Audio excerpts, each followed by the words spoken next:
Good afternoon and welcome again to Government in Transition, a program brought to you by the People's Progressive Party Civic.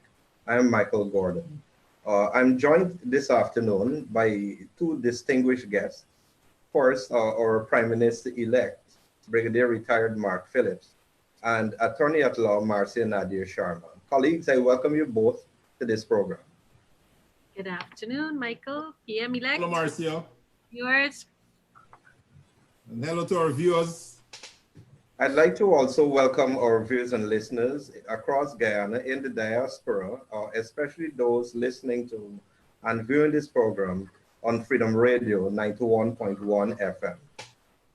If I may get straight into the issue, and one of the topical issues at hand is the recently held meeting of the Permanent Council of the Organization of American States, where the supposed Attorney General and Minister of Foreign Affairs both pleaded all innocence to the Permanent Council of the OAS and expressed a repeated line, which is an inaccurate line by the APNU-AFC of that party's, the coalition's innocence in the delay of the declaration of results. PM, I'm going to bring you in first as it relates to the doublespeak of the coalition from the perspective of doing one thing and professing innocence to the world by stating that they have not been doing this, they have not been doing that. We've seen three separate individuals, supposedly private citizens, all connected to, linked with, and perhaps even candidates. Not perhaps, a former candidate of the coalition. Move to the court to delay the declaration of the results. How do you reflect on this level of hypocrisy by the APNU-AFC PM?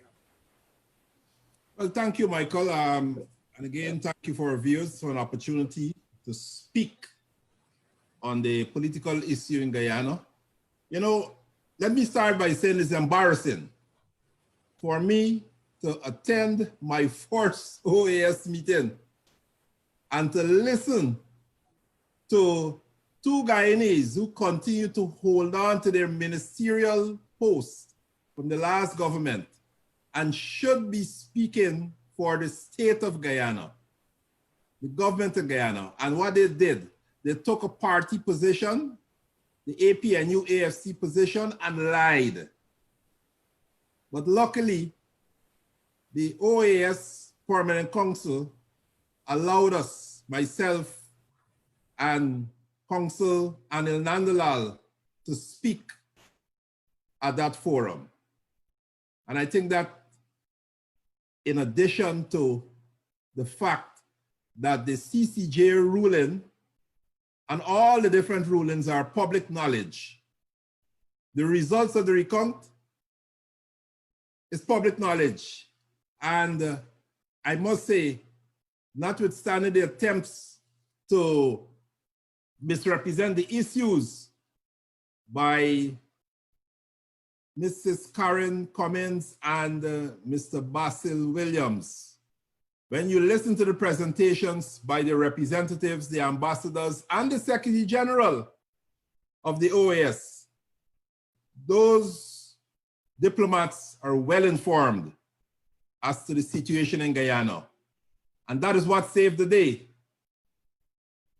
They were unable, with their lies and misrepresentation, to budge the opinion formed by those diplomats, the informed opinion formed by those diplomats. And if you would have listened to the entire program and listened to the speeches, you realize that what Mr. Williams and Mrs. Cummins did there yesterday, they wasted their time and they made Guyana look bad. This is a government that prides itself with, you know, improving the image of Guyana on the regional and international scene. And in one fell swoop, an election that they lost and they continue to cling to power, they have brought Guyana into disrepute on the international scene. So what they claim that they constructed and built for Guyana, they destroyed. by just trying to cling to power. And you know what? All the speeches yesterday, everybody at some stage send the message loud and clear. Utilize the results of the recount and declare as early as possible the winners of the election in Guyana. And you know what?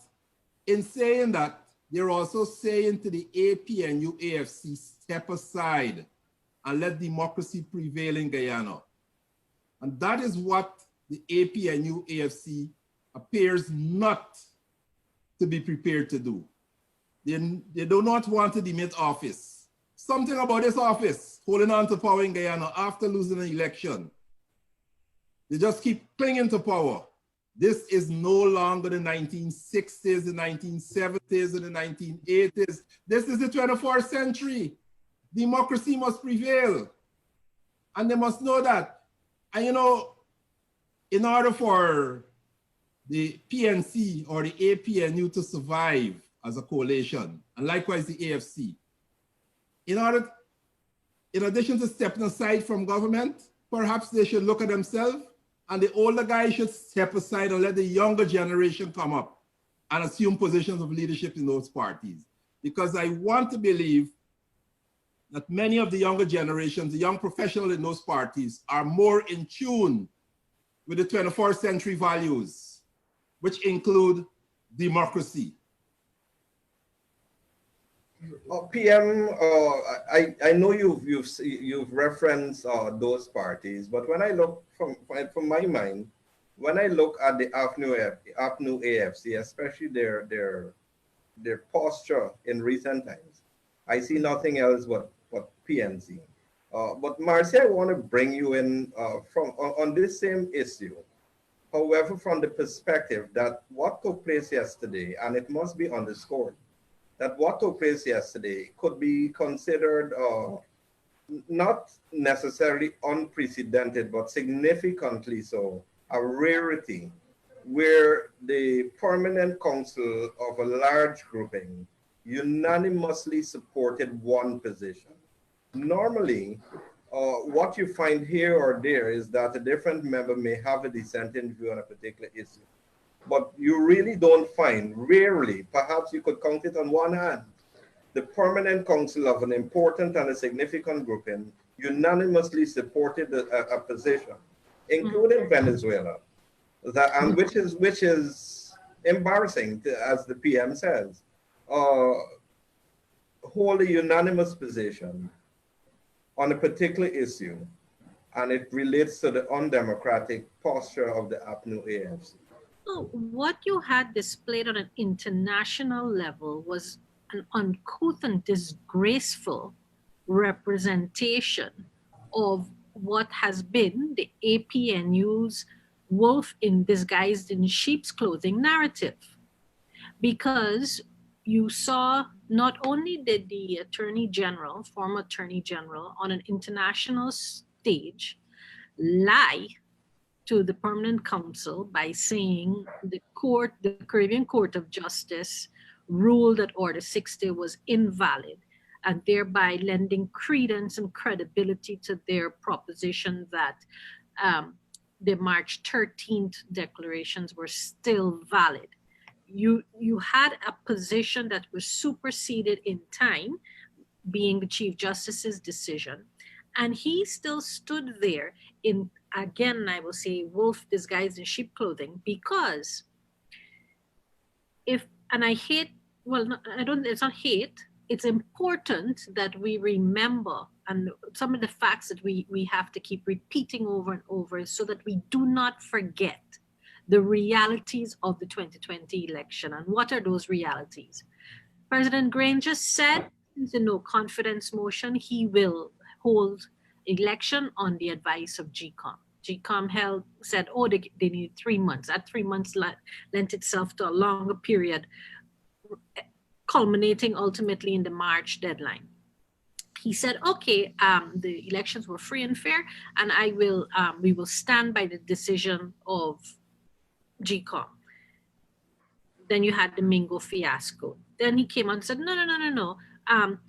We're very law abiding, and we want to adhere and comply. But you know what? A private citizen has gone to court, so we have to wait. Then he said, I'm going to abide by the ruling of the court.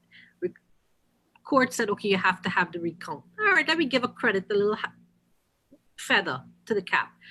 The recount happened. During the course of the recount, what did the president say? He got up and said, I will abide by the results of the recount.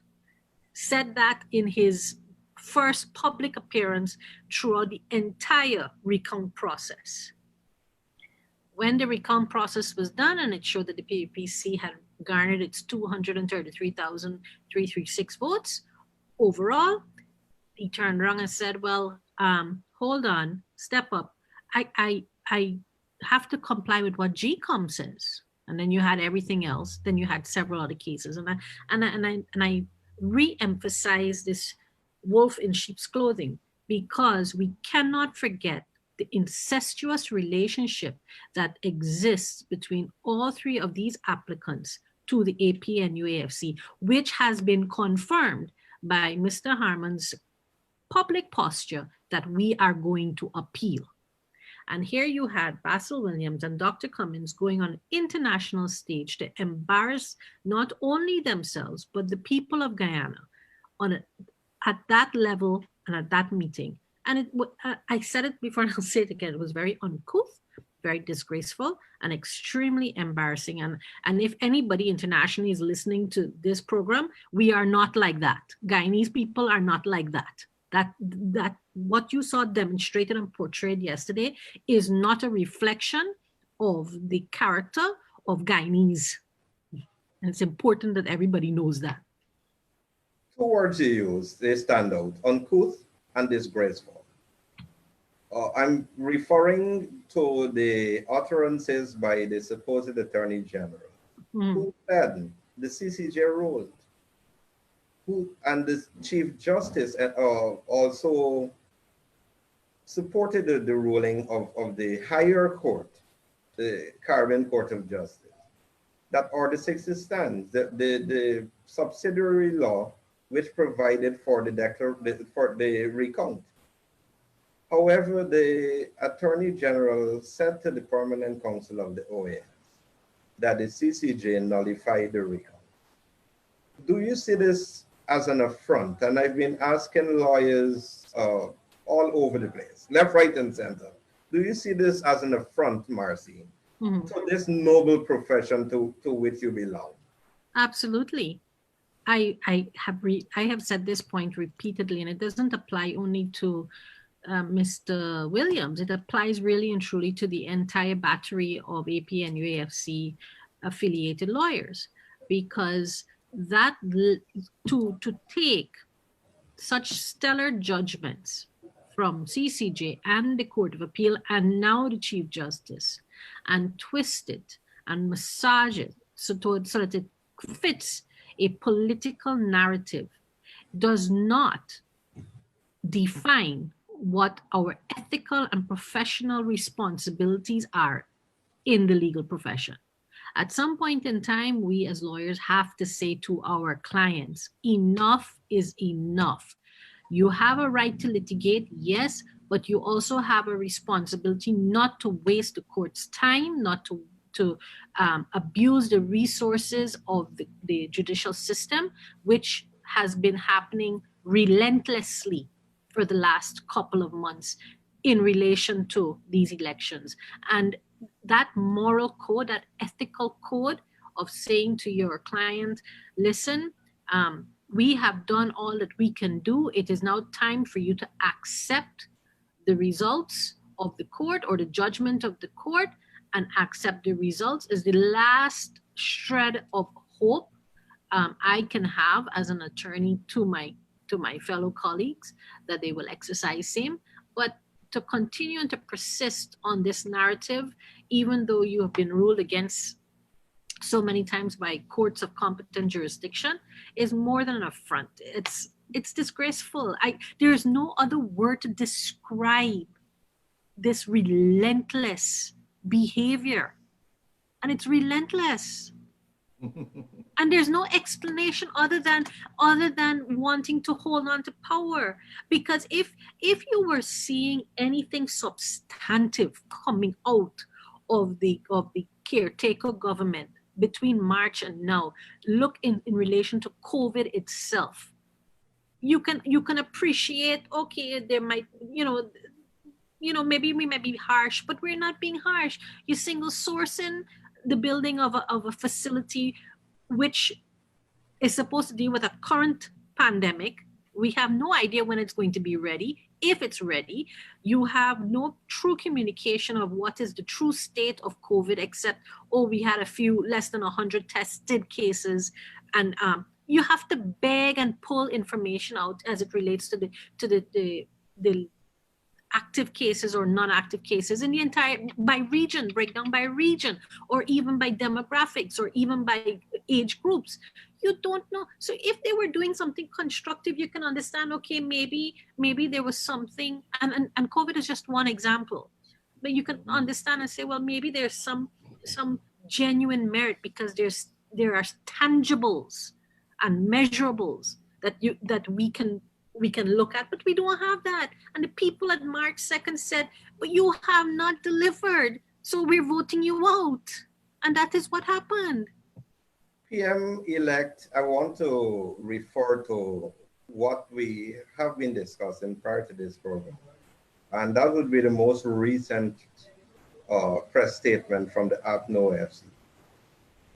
Two things stand out to me in that press release. And one is that, okay, we're ready to negotiate. Let's have a conversation. I know there's a familiar phrase used by the Americans, for example. We don't negotiate with terrorists. The second one is that whilst asking for discussions and talks to be held in the interest of peace, the APNU-AFC continues to insist, notwithstanding rulings from the Apex Court of Guyana, augmented and endorsed by the Chief Justice earlier this week, that the numbers for the recount must be used as the basis for a declaration. The APNU-AFC in this recent release continues to insist and to hold on to this alien notion of valid and validity of votes. PM, how do you respond to this, whilst at the same time arguing that we will respect the declaration of GCOM, we will respect the rule of law? Now you're saying we'll respect GCOM's declaration, but GCOM must and GCOM must not. Well, this is the arrogance of the coalition. This elitist group, this arrogant group. Some people refer to them as the cabal, the inner circle, the people around my goodly Brigadier Granger, who is the architect of everything that is happening right now. While he continues to hide behind the scenes, you can see his hands in all the actions of his minions, his lieutenants, if you don't want to call them minions, because, they may not like the word minions. But the reality is that he's the architect, and they keep changing the narrative, believing that in the changing of the narrative, they remain in an advantageous position every step of the game. But we won in elections. We don't have to change any narrative. We have to stand firm. Stand firm knowing that we are on the right side of the law. Here is a set of people who telling you now, but what? Credible votes and valid votes, right? They recount credible votes and valid votes they will stand by. They're trying to change the narrative and they're confusing themselves. The recount process ended with a set of valid votes. And the valid votes, I don't want to repeat ad nauseum, everybody knows by now the valid votes show that the PPPC won the elections by 15,416 of those valid votes. So to come and tell us now about standing by the recount, but the votes must be valid, is a non-issue. We already dealt with that, and we know the PPP won the elections, right? If you look at the results of the valid votes or the results of the recount, right? As I said before, and I said yesterday, declaration is just a formality. The whole world knows that the PPP won these elections. You know, so they're just trying to more or less mobilize their supporters by every other day coming with a spin and releasing it for the consumption of their supporters.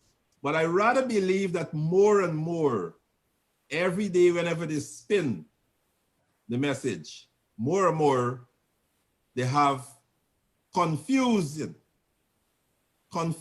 supporters and less supporters, because the time has come. If you interact with people who are APNU-AFC supporters, they're telling you now, they're now telling you that, look, they never despacalize, right?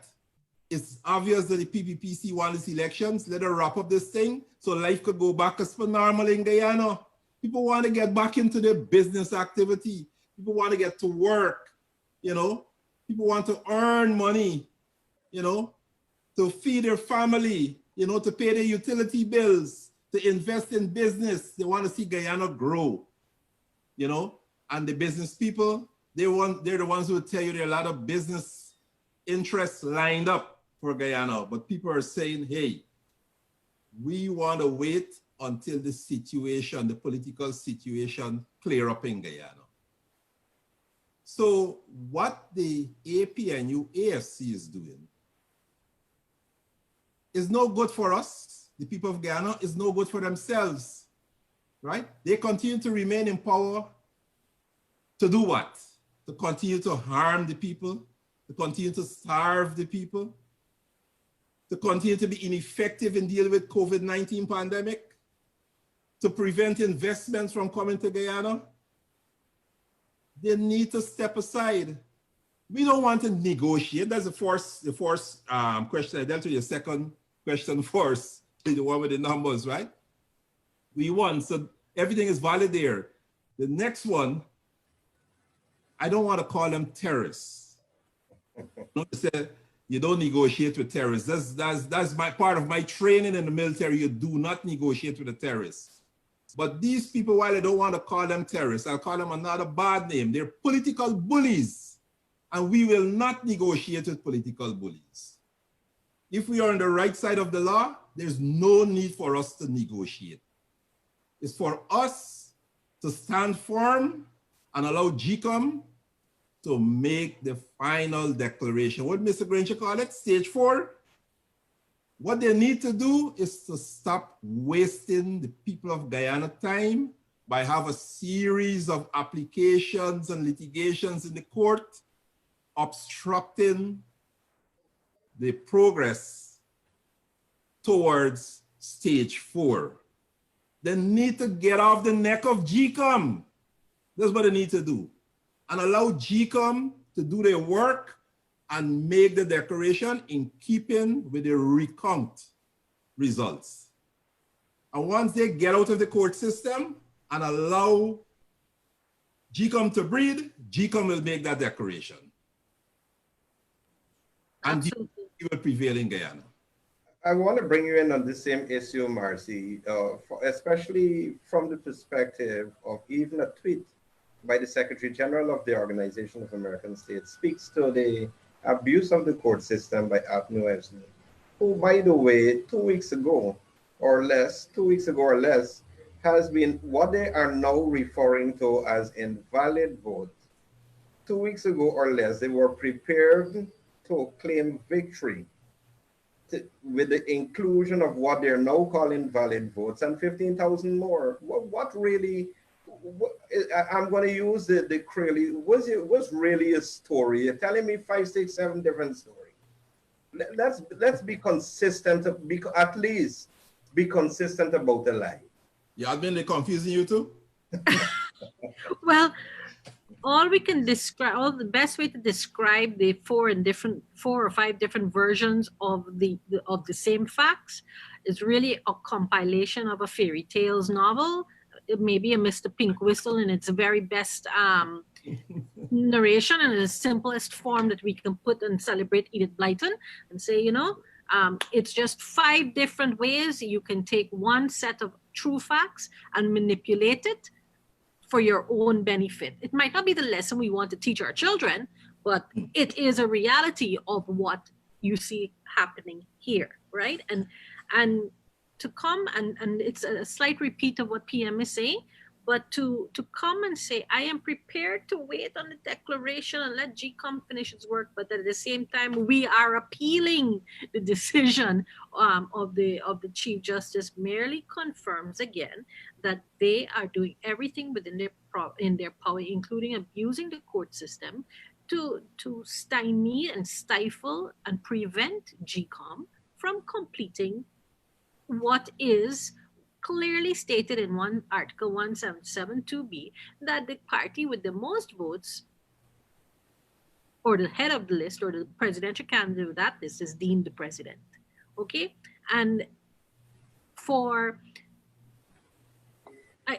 people need to understand, our public need to understand, to have your democracy discussed at a forum like the Permanent Council of the Organization of American States, which is, in my mind, second to the United Nations, speaks volumes about the image and character of your country. And Mr. Golden said it summarized it very nicely, but at the same time sad, when he said that it will take an entire generation to fix the damage caused to Guyana's credibility and its image. And that needs to sink in to our viewers and to the people of Guyana, including the APNU-AFC supporters, because if the OAS and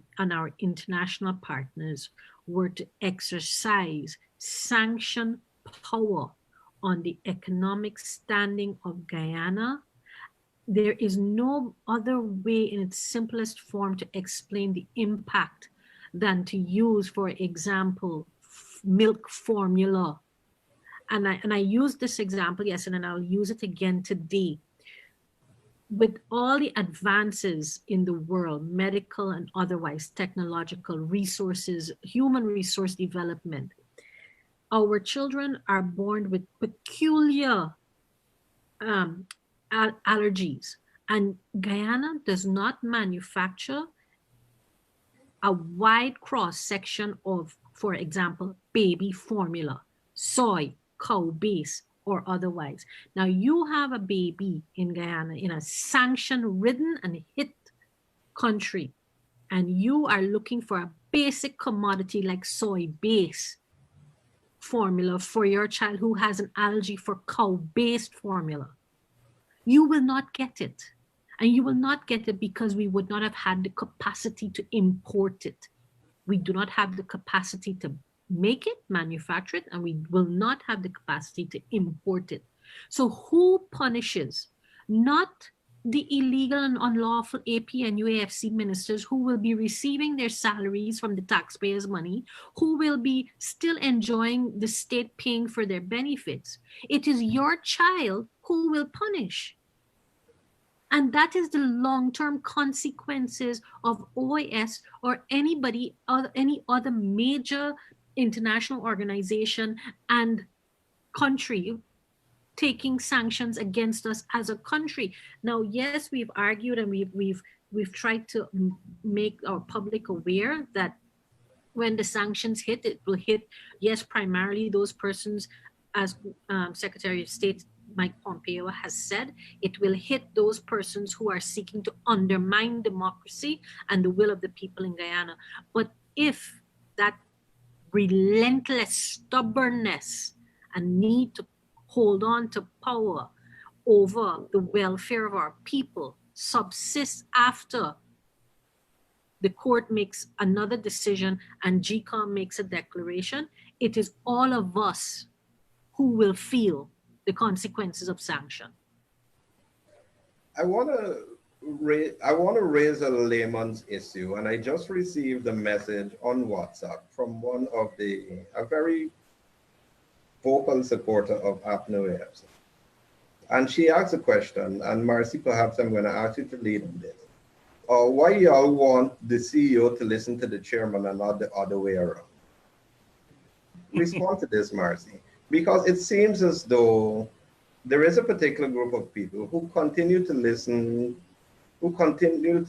to the filth spewed by the PR machinery of APNU-AFC, and it continues unabated daily and unchecked.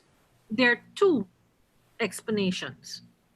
There is the legalistic explanation, which is essentially a position that we have been consistently saying since and a common sense explanation. Well, and the common sense everyday explanation. The legal explanation, PPC has been saying it and the court affirmed it. Mr. Lowenfield, sorry, let's not personalize it then. The CEO of the commission is a functionary of the commission. The person who has the power and the authority to make decisions are the chairwoman and her commissioners. And in a commonsensical position, if you have, let's break it down into, you're redesigning a house and you go to your contractor and say, what do you think? Give me advice on whether I should paint my house blue or red. And the contractor said, madam, I think, my advice is that you paint it white, because blue and red, one, I don't like it. It doesn't suit me. It doesn't play into my hand. Blue or white will not guarantee me a pardon if I do anything illegal or unlawful. Okay? And if I paint it white, there's less time I got to do. So, and then me, the errant homeowner who doing the renovations will say, me really care. All right, I can throw away all my own preferences, all my own reasoning, all the facts. Blue might reflect light or whatever the case may be, and take your advice alone. It's who living in the house? The contractor or me? I have to live in the house. And that is what the people of Guyana are saying. We live in Guyana. That is why we get to choose every 5 years who will be in this house and who will manage and pay the bills of this house. Is not a contractor. And that is, as it's in its simplest, I think I hope I'm communicating it accurately by using the metaphors that I've done, but ultimately it is the people of this country who exercise the right and the decision-making power. And what we do is constitutionally, we said, Madam Chair or GCOM, when we finish voting, we are empowering you to make sure that what we selected and what we chose is acted upon. And that's all you have here. PM-elect, you want to jump in on this point, because there seems to be a slavish reliance on any and everything said by the PR machinery of APNU-AFC. Well, as Marcia said, let us go to the laws of Guyana. And the laws will explain everything clearly, even for the supporters of the APNU-AFC. They depend on the leadership, and the leadership of the APNU-AFC is misguiding them. Here is a leadership, and I want to identify two of the leaders, Mr. Bassett Williams and one Mr. Raphael Trotman, two attorneys at law, who loud and clear told their leaders, told the entire Guyana, that whatever Mr. Lowenfield put before the commissioners and the chairperson of GCOM, they must accept it. That's basically what they're saying. Mr. Lowenfield has all the rights. He has all the authority. He's a law unto himself. So then Mr. Lowenfield is the sole arbiter, the only person who decides who must win the election, not the people who voted, Mr. Lowenfield. So the people voted, but Mr. Lowenfield could come and do his own addition and subtraction and put it before the chairman, the chairperson, and the commissioners, and they, like a set of rubber stamp, will put their seal of approval and declare. But the law does not say so. The law is very clear. Mr. Lowenfield is a statutory officer. He's appointed by the constitutional body known as GCOM. And he is managed, he supervised, his instructions as to, you know, the whole affairs of GCOM must flow from that constitutional body. And that constitutional body has the authority to direct him. That is clear.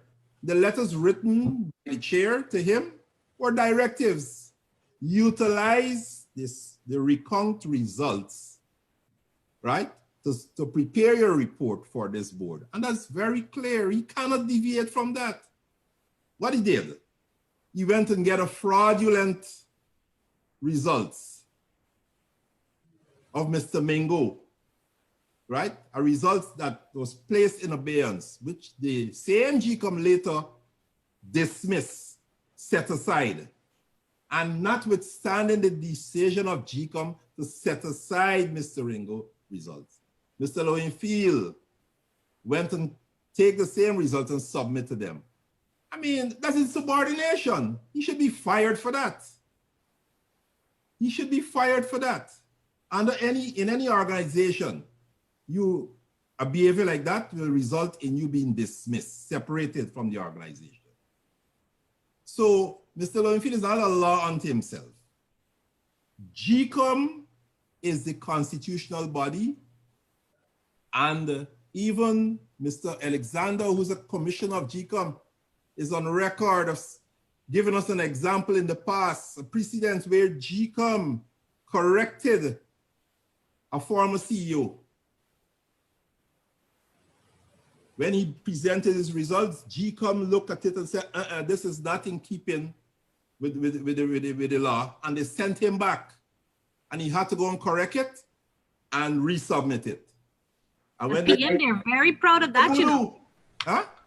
And they're very proud that they did that because they reminded us they did that. No, Exactly.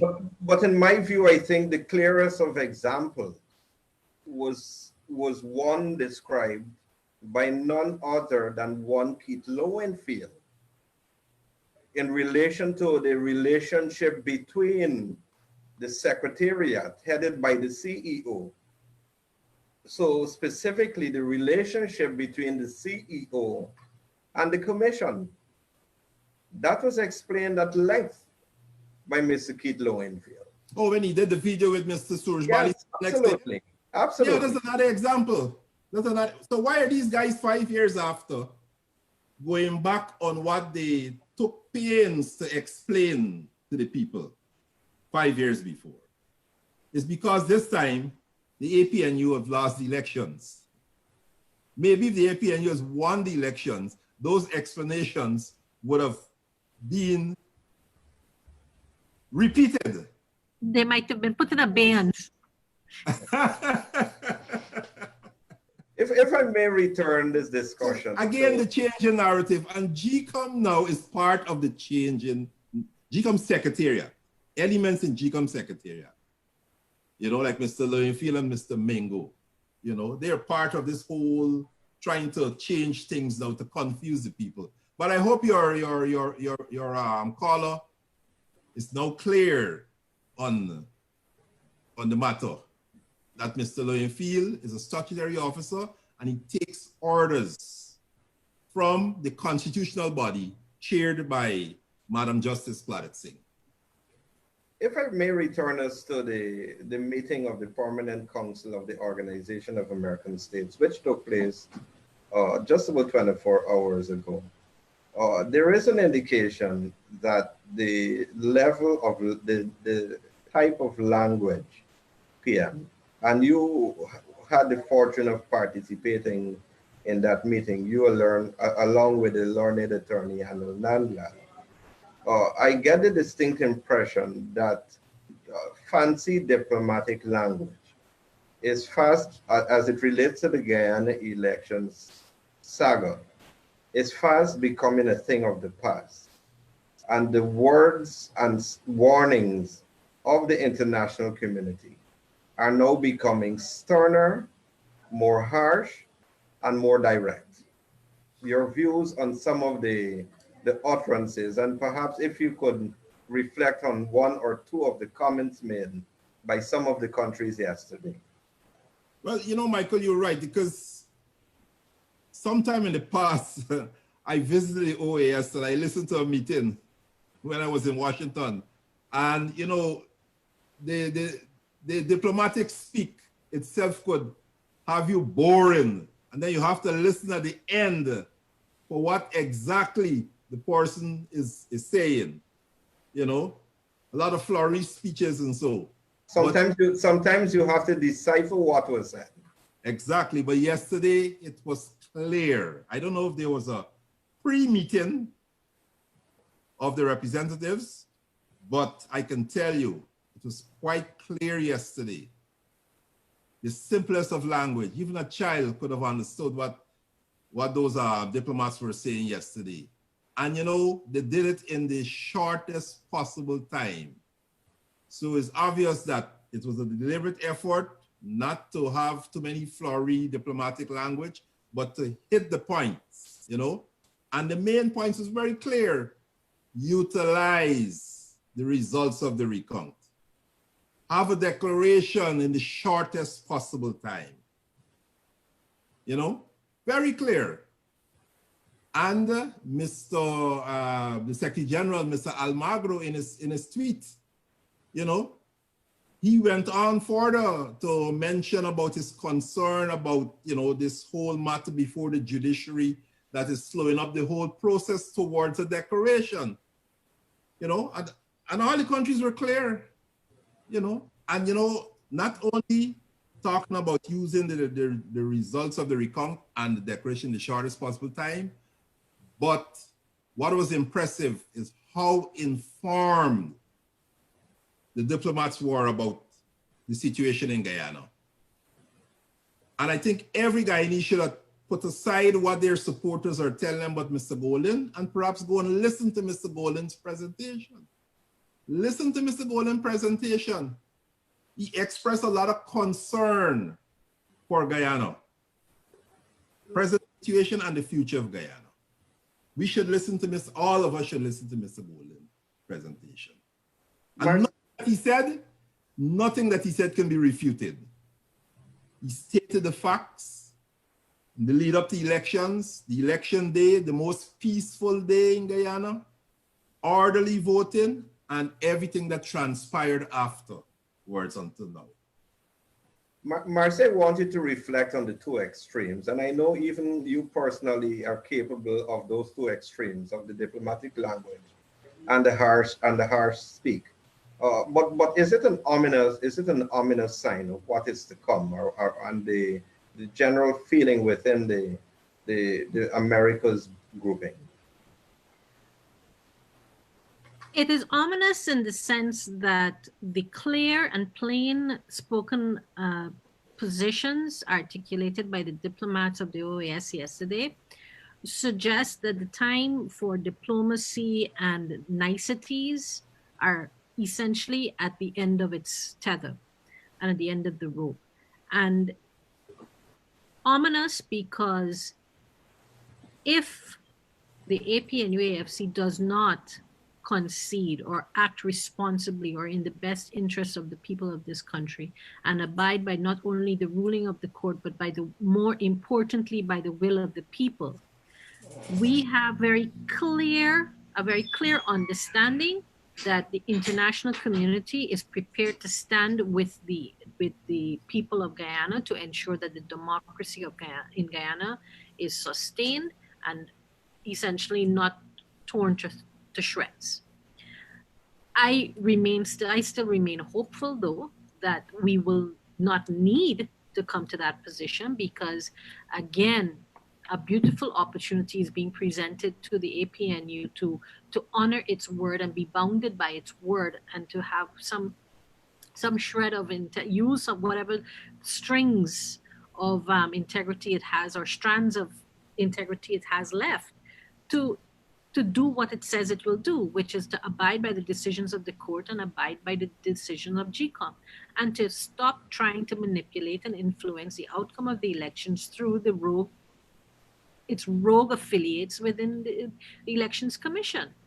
But I wouldn't want our viewing public to worry at this point, or to add to their daily stress by the heavy nature of, again, an international organization as big as the OAS sitting and discussing Guyana's democracy. But just have it at the back of your head as a lingering thought that at the end of the day, if you have access to your leaders of the APNU-AFC and you have the ability to say,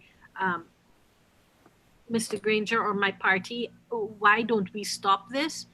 This is an opportunity for you to exercise that power over and that influence you have over your party. Of course, this has to be coupled with the highly anticipated special meeting of the CARICOM heads of government, who within 24 hours, sometime tomorrow, will be meeting specifically on the Guyana issue. Guyana, as said by the learned Priya Manichan earlier, Guyana is not an item on the agenda of these meetings. Guyana is the agenda of these meetings. And it has to be one, especially from a patriotic perspective, one has to be, and I'm going to ask you, point this question to you, Brigadier. One has to be a bit despondent as Guyanese in the face of these reputable groupings, having to call special meetings to discuss the wrongs that have been happening in our beloved Guyana. This more so from the perspective, as a patriot. So we are anticipating the meeting of the CARICOM heads of government tomorrow, just about 48 hours after meeting of the OAS Permanent Council. I'm not attempting to put you in the mind of a David Granger, but as a former Army general, Mr. Granger himself so being, and as a patriot, how does one feel for country and countrymen when your country is not, I don't want to use the term being dragged through the mud, but being looked at in such a negative light? Brigadier? Well, look, to simply place it, you could feel shame, you could feel bad, but there is good in everything. There's a lesson for all of us in what Guyana is going through now. And what we need to do is to learn the lesson and to commit ourselves to not having a repeat of what is happening now in Guyana. We have, as a people, we have to commit ourselves that democracy, as we move on, democracy must remain unshakable in Guyana. We need to strengthen the institutions, right? That in turn will strengthen our democracy in Guyana. What we have seen is a weak, a fragile democracy that was further tampered with by a government that was elected by the same democratic process, just for their narrow, the narrow objectives of remaining in power.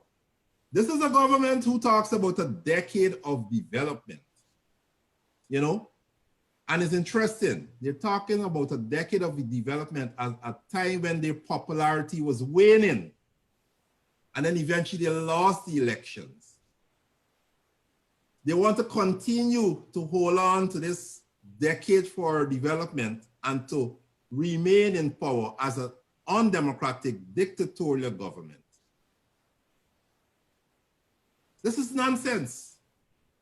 You can still be in the opposition and be a vibrant opposition and work with the elected government and pursue the objectives linked to this decade of development for Guyana. You don't have to be in power, and trying to remain in power and remain a part of all these international organizations makes no sense, because Guyana thrives on developmental aid and assistance from all the international organizations that we are part of. CARICOM has a Caribbean Development Bank. The OAS, they have the Inter-American Development Bank. The European Union, they have the Euro Bank. The Commonwealth may not have a bank, but they can mobilize finances for developmental assistance in member countries. And if we do not have our house in order, we will not continue to benefit from the development assistance from those organizations that we pride ourselves of being a member of. So this government must look at things from all angles, and they must now commit themselves to democracy by just stepping aside and allow the elected government to assume governance of Guyana. And they should try and become a vibrant opposition. So we must not be despondent with what is happening now. We must see some good that will come out of this, in the sense that we must commit ourselves as we move forward, that this must not happen again in Guyana. The next transition of government sometime in the future, whenever they could rebuild themselves and be a formidable force to win an election. And regain credibility. Huh? And regain credibility. And regain credibility. It will take some time. But any future transition of government must not be so painful to the people of Guyana. You made a very important point in relation to the international financial institutions. There is also the International Monetary Fund and the World Bank. Exactly. And we all know who are the power brokers and the movers and shakers within those institutions, many of whom you have taken an affront. So, Marcia, I'm going to, looking ahead, I referenced the CARICOM meeting tomorrow, and also the anticipated appeal in the Masinga Jones case. I'm going to ask you briefly to comment on both of those before we wrap this program up. Well, in relation to the Court of Appeal, as you know, we would have had a court case management conference today at 3 o'clock, where the court basically established a particular set of timelines for us to submit, for the parties to all make their necessary submissions to the court. Those submissions to be completed and exchanged and completed all essentially on or before Friday evening, and with a hearing being set for Saturday at 10 a.m. And the court has indicated that it is prepared to sit all day on Saturday to hear the case to its completion. At the end of the case on Saturday, the court will indicate to us when we can anticipate and expect a judgment. With the speed and the haste with which, and the urgency, I should say, that the court has addressed this appeal, considering that it was only filed yesterday, having come out of a decision on Monday, is obviously, it gives confidence that we as a nation can expect that the Court of Appeal appreciates and understands the importance and the urgency of completing this case in a timely manner, so that, of course, GCOM can complete the process. Having said that, we also must be aware that should any of the parties not agree with whatever the decision of the Court of Appeal will be, then the next step could very well be an appeal to the CCJ. So from that perspective, there is a bit more time for patience. We will be calling for patience, of course. From a CARICOM perspective, I think we can expect a similar tone and a similar conversation and discussion as that that we saw yesterday, the OAS. And again, it's not something to necessarily be proud of, that organizations such as the OAS and CARICOM have to stop dealing with more urgent matters of the day that are relevant to a global environment that is stricken by disease and illness. And of course, a downward turn in economics on the whole. Guyana and its inability to complete an election that is 4 months plus running is not something to be proud of, and not something to be proud of, really. I want to also say, and I want to thank our supporters, and generally, even if you didn't support us, for having patience. The APCE has maintained its position and its fight for democracy, and I can assure you we have the stamina to continue the fight. But what we would obviously be appealing for is for you, our public, to exercise the stamina and patience with us as we go through the steps. There's no shortcut. There's no jumping a step. We have legitimately and lawfully won these elections in March, and we will lawfully and legitimately exercise the transition of power. There are lots of calls for demanding that the chair must act and demanding that GCOM must act, but they too are parties before the courts, and they too are subject to the rulings of the court and the etiquette and the protocol associated with being a party before the court. So for everyone involved in the matter, I would be appealing for more patience and confidence in our ability to sustain this fight. Brigadier, your closing comments are in essence an appeal to the Guyanese public in the context of their frustrations and being weary of the ongoing court battle after battle. I am even beginning to hear judgments that gives me some impression of weariness at the level of the judiciary, of the continued litigation of the same matter.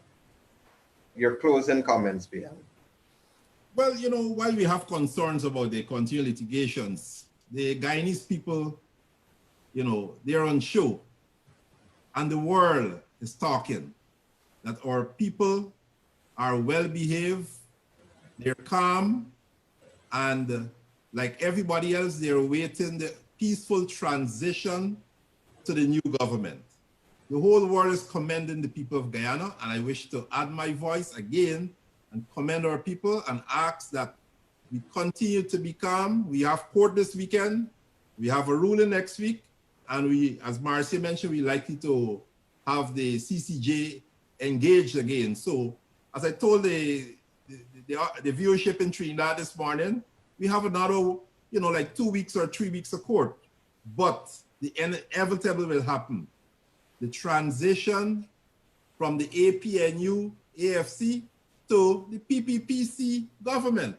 That transition has started already, right? And it will happen sooner than later. So let us all continue to be firm in our belief and be calm as we await the transition. Prime Minister-elect. The rule of law to take its course. The rule of law must take its course. Absolutely. Prime Minister-elect, Brigadier Retired Mark Phillips, Attorney at Law Marcia Nadir Sharma. I thank you both colleagues for being a part of this program. Thank you, Michael. Good Thank evening. you, Michael. Thank you, Marcy. Thanks, PM. Yours. This has been Government in Transition. I am Michael Gordon. Thank you for watching and listening. Goodbye.